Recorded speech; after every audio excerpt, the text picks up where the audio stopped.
tú tienes que apoyar tu gobierno en todo, claro que sí, en todo lo que no dañe tu fe y no atente contra tus principios. La Biblia lo dice, al César lo que es de César y a Dios lo que es de Dios. De hecho, los primeros adventistas apoyaban al gobierno americano en todo hasta que el gobierno estadounidense comenzaron a decir, sigamos con la esclavitud. Bienvenidos a esta lección número 10 de Espacio Inverso y quiero presentarle a mis compañeras Paula y Gerald. ¿Qué tal? Muy bien, emocionada por tocar ese tema que de pronto uno pensaría, bueno, ¿por qué tenemos que hablar hoy, pleno siglo XXI, año 2024, de esclavitud? ¿Cuál es la importancia? Porque vale la pena como estudiar un poquito de esto, no sé tú cómo lo viste. Muy bien, muchas gracias, Pastor, por la invitación, por poder estar aquí, por poder compartir este tema tan interesante.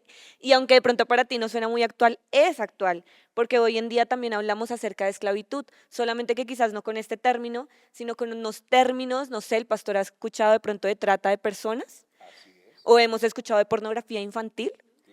Son temas donde también se está coactando la libertad de los seres humanos y donde se está poniendo supremacía muchas veces de clase, supremacía también de poder, de autoridad, y donde las personas se están viendo afectadas en su integridad física y moral, que de pronto es lo que también nos convoca hoy aquí, y es entender por qué como cristianos tenemos un deber moral y social que nos compete y que la Biblia avala.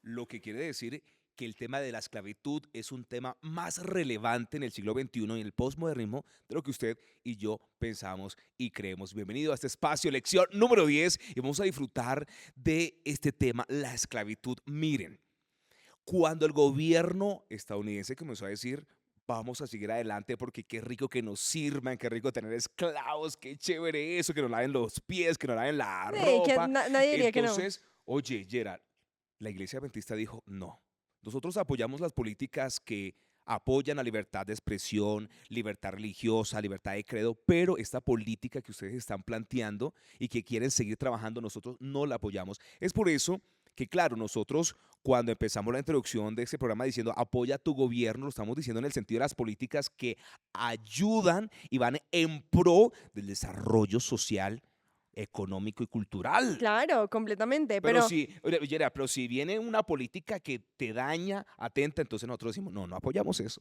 y de hecho los primeros adventistas fueron muy enfáticos en esto. Desde las primeras publicaciones de la Review and Herald era, o sea, se enfatizaba y era muy específico, no dejaba lugar a dudas de no estamos de acuerdo y en una parte muy específica la hermana Elena dice, es que a nosotros no nos conviene que por un lado estemos predicando el mensaje de salvación, pero por el otro nos estén relacionando con personas que apoyan la esclavitud. No tiene sentido y digamos que eran muy enfáticos en no lo vamos ni a permitir ni a apoyar.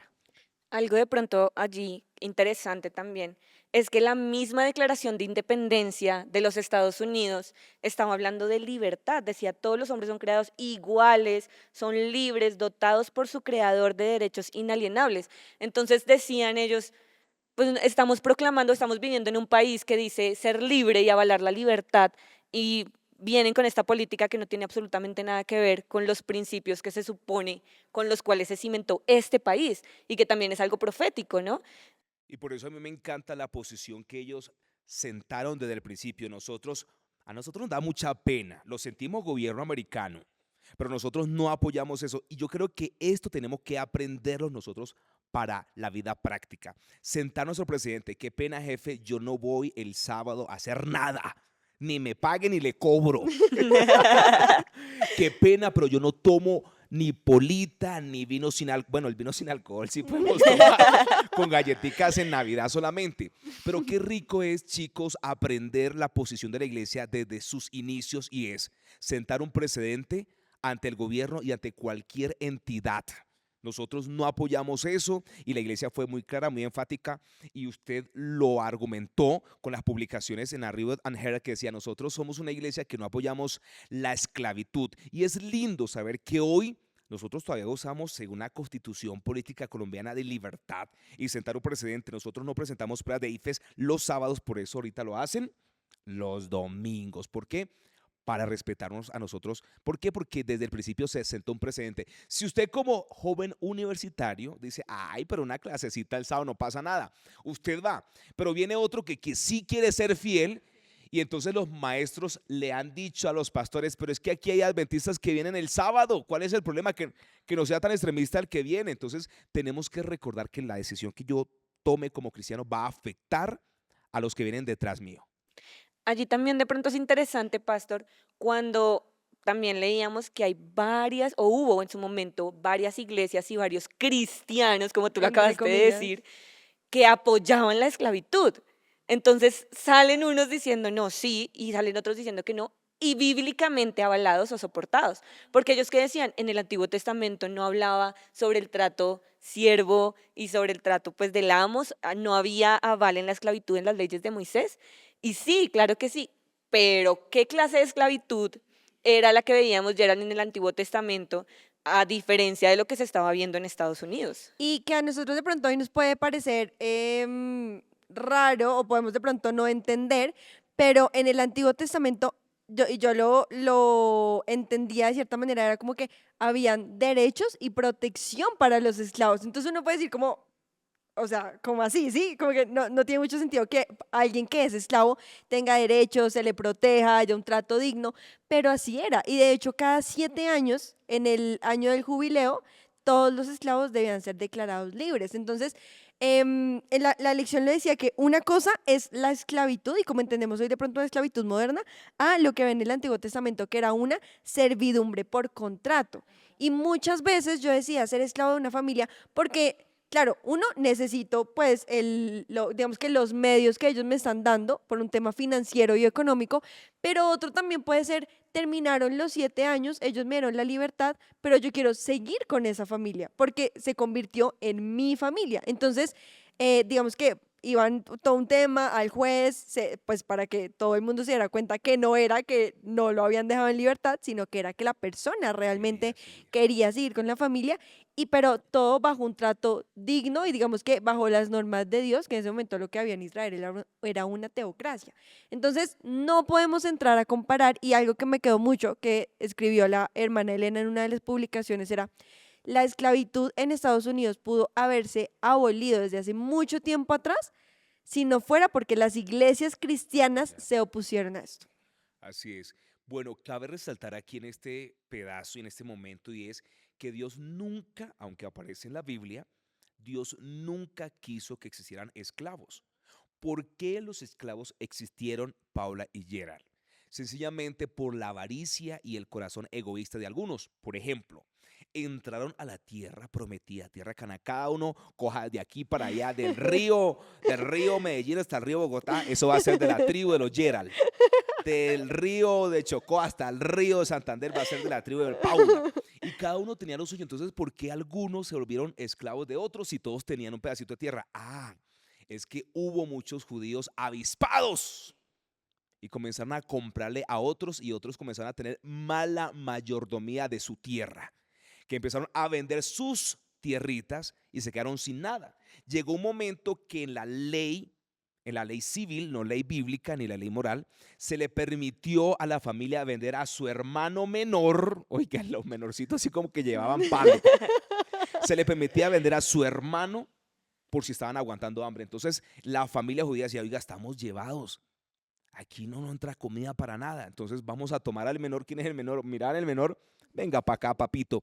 Y lo llevaban a donde el que tenía muchas tierras y le decían, mira, queremos vender aquí a mi hermanito como esclavo suyo para que ustedes nos dejen 2 hectáreas de tierra para sembrar yuca, plátano, ñame, bueno, en ese tiempo oliva, ¿no? Oliva, estamos trayendo A Hoy. contexto. Sí, sí, palabras sí. de contexto nuestro. Entonces se permitió de esa manera, de tal forma de que empezaron a existir esclavos, no por voluntad ni porque Dios quisiera, sino por el corazón egoísta de algunos que querían tener muchas tierras y empezó. Ahora, Dios dijo, yo necesito parar esto, yo no quiero que hayan esclavos allí como arrancados toda la vida.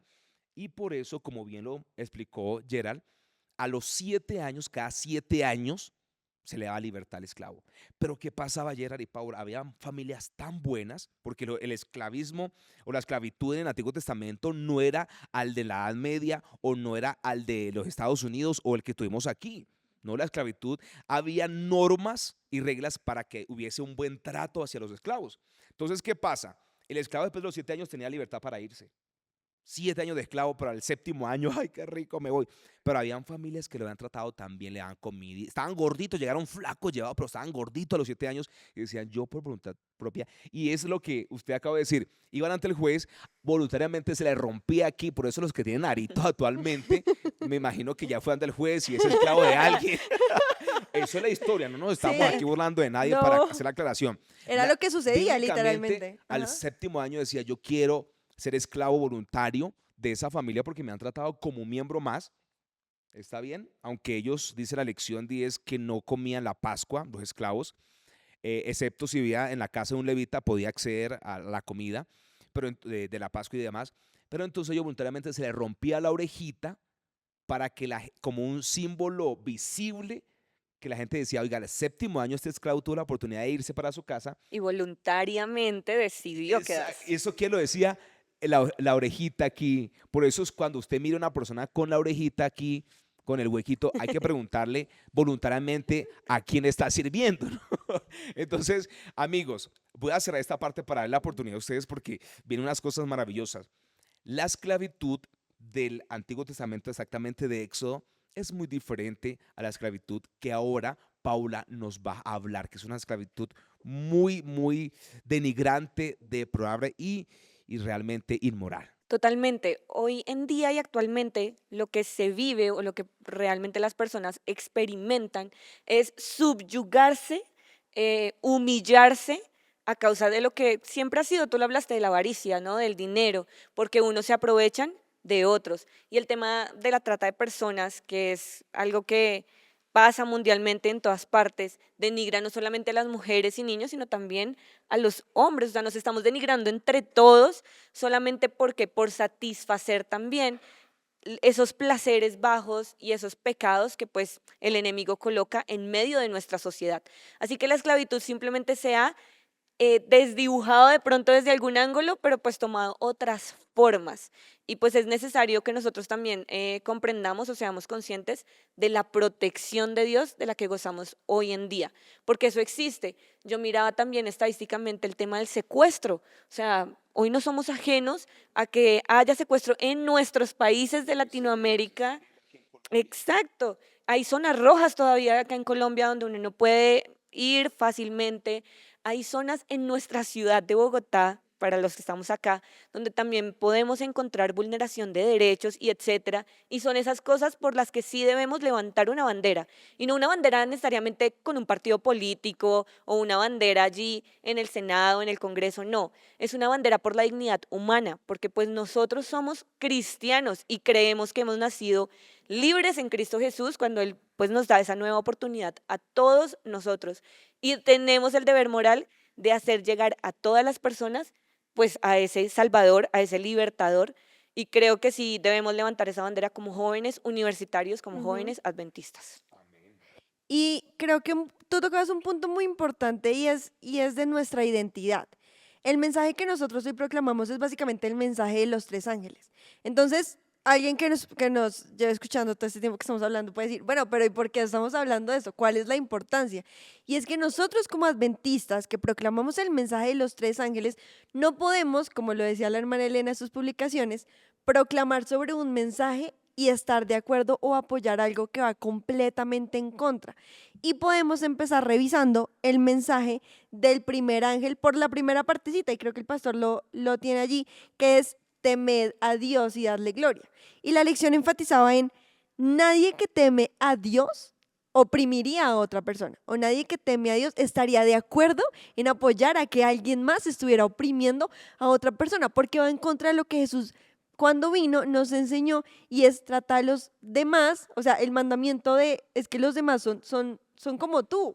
Entonces, digamos que no podemos permitir o estar de acuerdo en algo que en su momento en Estados Unidos era lo que reinaba y que sabemos que por la profecía es algo que va a volver a pasar y vamos a volver a tener persecución, prohibición, pero no por eso debemos de pronto estar de acuerdo exactamente como con lo que dice la mayoría, sino se sienta un precedente desde la profecía bíblica. Por eso el mensaje de los tres ángeles tiene mucho que ver con la esclavitud, tanto del Antiguo Testamento como del Nuevo y como del posmodernismo. Es decir, cuando usted mira el mensaje del primer ángel que viene con el evangelio eterno para predicarlo a toda nación, tribu, lengua y pueblo, significa que Dios nos ha traído libertad a todos. Por eso no podemos ser esclavos, no podemos permitir ni apoyar en un proceso de esclavitud.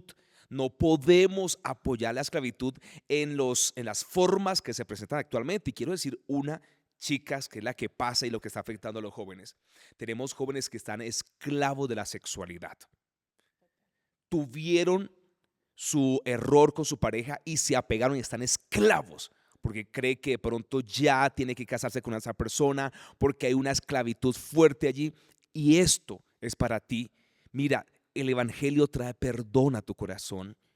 La palabra de Dios trae libertad a tu vida. No tienes que estar pegado a una persona porque fallaste. No, Dios te quiere dar perdón y si no te sientes seguro con esa persona, pues pide al Señor otra oportunidad de creer en el amor y avanzar. Pero ya sabe, no puedes seguir esclavo de esa actividad que está dañando y perjudicando tu vida. Ahora, el segundo ángel dice, ha caído Babilonia. Y allí la lección número 10 hacía un énfasis. Babilonia. En Babilonia Babilonia literal, era una ciudad pagana, rica pero muy pagana. Y donde había trata de personas, donde se compraba la sexualidad de las personas. Eso sucede actualmente todavía. Y en ese contexto, el mensaje del segundo ángel ha caído Babilonia. Es que Babilonia va a caer, ya cayó, ya está condenada si no recibe a Jesús, si no recibe la libertad. Por eso es que en Babilonia había esclavitud sexual, esclavitud moral, esclavitud literal, yo compro este esclavo, me pertenece y quiero abusar de esa persona. Pero actualmente las formas de esclavitud se están viendo así como en Babilonia se veían. Hay personas que dicen, bueno, te va a comprar 2 horas de tu tiempo, damas de compañía y hombres de compañía, porque ahorita es 50-50, ahorita es 50-50. Yo te pago 1 hora y a una mujer, pero también le pago un hombre, porque ahorita y tenemos una fama en Cartagena, algunos puntos turísticos de Colombia donde vienen los extranjeros a comprar el tiempo y a comprar el cuerpo de las personas, y esa es la esclavitud que existe y que lo estamos hablando en ese espacio y que nosotros estamos totalmente de desacuerdo y que le pedimos a Dios que llegue con el poder del evangelio a cada corazón que está esclavo, vendiendo su tiempo, vendiendo su conciencia, porque es una forma de esclavitud. Tú no crees lo que yo creo, pero tú me vendes tu conciencia porque dices, sí, está bien, como para quedar bien ante el jefe. No podemos vender la conciencia en este tiempo donde Dios necesita jóvenes que estén firmes como la brújula al polo. Que no se compran ni se venden, ¿verdad? Algo también interesante es lo que viene luego con el mensaje del tercer ángel, porque proclama lo que es la libertad en sí misma. Y me parece muy interesante que es una elección, una decisión. Decides o la imagen y la marca de la bestia o decides por el sello de Dios. Y tenemos la posibilidad de elegir. Es también interesante y me llevaba la lección a meditar un poco esta semana, que todos nacimos esclavos. O sea, como cuando el pueblo de Israel estaba en Egipto Todos los que nacían y ya todos eran, los que por nacían, nacimiento ya eran esclavos de Egipto. claro, imagínate el niño que iba creciendo y se iba dando cuenta como que por qué ese niño sí puede irse a jugar y yo no. Y claro, y cuando tomas la conciencia y te das cuenta que el mundo en el que vives es un mundo que está esclavizado, es un mundo en el que reina la maldad, es un mundo en el que hay tentación constantemente y tú estás inmerso en ellas, me pongo en la posición de este niño en Israel y no hay nada más. O sea, esta fue la vida que me tocó, nací esclavo y moriré esclavo. Es allí donde el poder del evangelio viene. Exactamente, Porque Dios exactamente. viene y te dice, yo te doy libertad.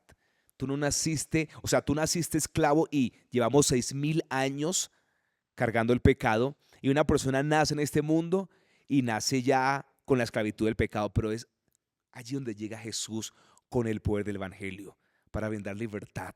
Dios te brinda a ti libertad, no importa que hayas nacido en un lugar donde no conozcan de Jesús, donde tú nunca recibiste principios eternos y bíblicos, pero hoy estás recibiendo una luz especial y esta luz trae libertad a tu corazón. Y hay que tener un punto importante y es, claro, cuando hablamos de esclavitud en el Antiguo Testamento, pues uno se imagina a los esclavos, ¿no? José siendo vendido como esclavo por sus hermanos, por ejemplo. Hoy no tenemos esa imagen tan literal y hoy muchas veces nosotros no sabemos de qué somos esclavos, por un lado, y por otro lado, podemos nosotros contribuir a la esclavitud de otras personas. Y la lección hacía un breve énfasis sobre esto y es cuando nosotros somos indiferentes a la situación de las demás personas, cuando de pronto te está esclavizando alguna otra persona, el gobierno, la situación en la que estás, y nosotros como cristianos no actuamos realmente como Cristo, sino somos indiferentes a cualquiera de esas situaciones, condiciones, y es me, myself and I, ahora sí, yo y solo yo otra vez, y no me intereso por la otra persona que también es esclava. En el momento en el que yo puedo entender la condición que tiene mi corazón y la condición en la que está el mundo, tengo más empatía y veo el dolor de la otra persona, entiendo su situación. Y como Jesús cuando vino, muchas personas no entendieron su ministerio porque era, pero es que nosotros somos esclavos de Roma. Si tú vienes a liberarnos, libéranos de Roma. No, Ujú. no, no entendemos por qué nos dices que somos esclavos de algo más cuando no lo siento así y no lo veo así. Así es. Y añado que no solamente apoyo la esclavitud cuando soy indiferente como presentas tú, Gerald, sino cuando apoyo políticas del gobierno que apoyan la esclavitud en las formas que hemos presentado. Y quiero decir una cosa más, Paula, y tú que estás allí, mi querido joven. El esclavo es esclavo hasta cuando quiera ser esclavo. A ti nadie te va a obligar Ujú, a salir de la esclavitud, excepto si tú tomas la decisión. Hoy debes levantarte y decir, ya no soy esclavo más de este vicio, ujú. no soy esclavo más de la droga, no soy esclavo más de la pornografía, no soy esclavo más de esta comida, porque hay comidas que nos esclavizan. De todo. Sí, Hay hay esclavitud en comidas todo. que nos esclavizan. Hay personas que nos esclavizan. Ujú, Hay sí, actividades que nos esclavizan. sí. Y hoy tú sin querer queriendo, como dijo el hermano Chavo, sin querer queriendo, tú eres esclavo y no te estás dando cuenta. Eres esclavo de Rigo, porque no puedes perderte un capítulo. Uy, hoy tengo que ir a la iglesia hoy miércoles, pero tengo el capítulo de Rigo y no me lo puedo perder. O sea, no estoy diciendo que ver Rigo es pecado, ¿no? No está. Estoy diciendo que somos esclavos de situaciones, de programas, de hábitos, de vicios, sin darnos cuenta. Pero tú eres esclavo hasta cuando quieras ser esclavo. Pablo bien lo decía en la carta a los romanos, ¿no? O sea, ellos les decía, acuérdense que fuimos esclavos, acuérdense que el pecado estaba allí con sus cadenas, ¿por qué no elegimos mejor someternos a Cristo? Pero ¿cómo ve eso el mundo? Como otra forma de esclavitud. Cuando yo digo someto mi voluntad a Cristo, la gente tergiversa esa información y no se están dando cuenta que cuando sometes tu voluntad a tu creador, a tu sustentador, al que dio la vida por ti, al que te dio libertad y nuevo valor, pues ¿qué estás teniendo realmente tú? Pues una vida con poder de elección y decisión, que el enemigo nos vende que sí tenemos, pero pues realmente, como bien lo decía el pastor, constantemente estamos atados aquí hasta cuando nosotros decidamos, y siento que eso es interesante porque la lección nos decía, todo cristiano debe defender el poder de decisión de la otra persona. No es necesario que tú pienses como yo, pero es necesario que tú tengas tu conciencia en libertad para pensar como tú quieras y tener la posibilidad de aceptar a ese Salvador. Y creo que eso es lo que nosotros debemos proteger, esa libertad de conciencia, esa libertad de culto en todos los escenarios en los que nos encontremos, en Muy nuestro bien. trabajo, en nuestra universidad, en nuestras iglesias, en todos los escenarios debemos proteger la libertad, incluso del más pequeño. Así es. Gerald, ¿qué podemos decirle a nuestros amigos, a las personas que están conectadas con nosotros? ¿Qué podemos recomendarles para salir de la esclavitud moderna? Estamos hablando de la esclavitud moderna. Ya no tenemos la esclavitud como en el Antiguo Testamento.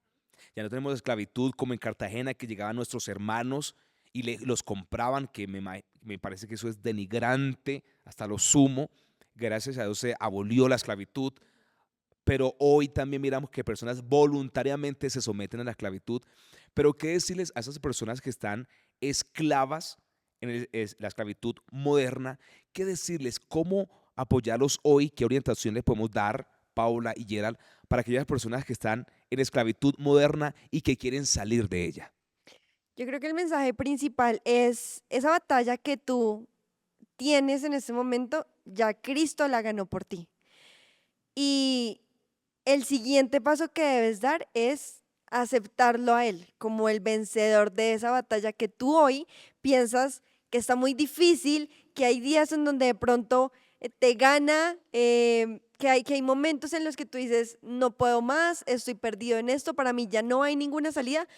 Cristo tiene la salida porque ya venció, Amén. Él ya ganó. Entonces creo que ahorita es, y tú lo mencionabas, es una decisión. Es no la decisión de ya voy a dejar esto porque ese poder únicamente te lo va a dar Dios a través de su Santo Espíritu, pero es la decisión de voy a decidir hoy por Cristo y voy a dejar que Él gane esta batalla por mí. Gloria a Dios. Yo añadiría lo que acabaste de decir. ¿Qué diferencia hay entre el Pablo que dice, lo que quiero hacer, no puedo hacerlo y lo que no quiero, eso hago? Con el Pablo que dice, ya no vivo yo, sino Cristo vive en mí. ¿Cierto? Es bien interesante ver, porque es la misma persona, pero es verla en un antes y un después de qué, de Cristo. Es verla en un antes y un después de qué, de la cruz. Yo le diría a esa persona, tienes que ver a Cristo en todo su esplendor y en todo su ministerio, porque cuando tú ves a Cristo, claro, ves tu pecado, porque pues vemos todo eso malo, todo eso que no queremos, pero también vemos que Él quiere vivir, ¿dónde? En nosotros, y que Él tiene, como bien lo decía Gerald, que Él tiene que las llaves de esa libertad que nos está dando a todos nosotros. Amén. Y queremos cerrar diciendo, el esclavo es esclavo hasta cuando quiera ser esclavo. Si hoy quieres recibir libertad, esa libertad te la da Jesús a través de su santa palabra. La palabra tiene poder, dice Apocalipsis 11:6, tiene poder para transformar corazones, para libertarte de esas cadenas de las adicciones, para libertarte de las circunstancias que oprimen tu corazón, para libertarte porque a veces somos esclavos mentales también. Eres libre pero mantienes preso aquí en tu mente. Hoy Dios quiere darte libertad, pero tú tienes que tomar la decisión de decir, ya no voy a ser más esclavo. Así Un es. abrazo con mucho cariño para cada uno de ustedes y nos veremos en una próxima oportunidad. Chao, chao. Gracias.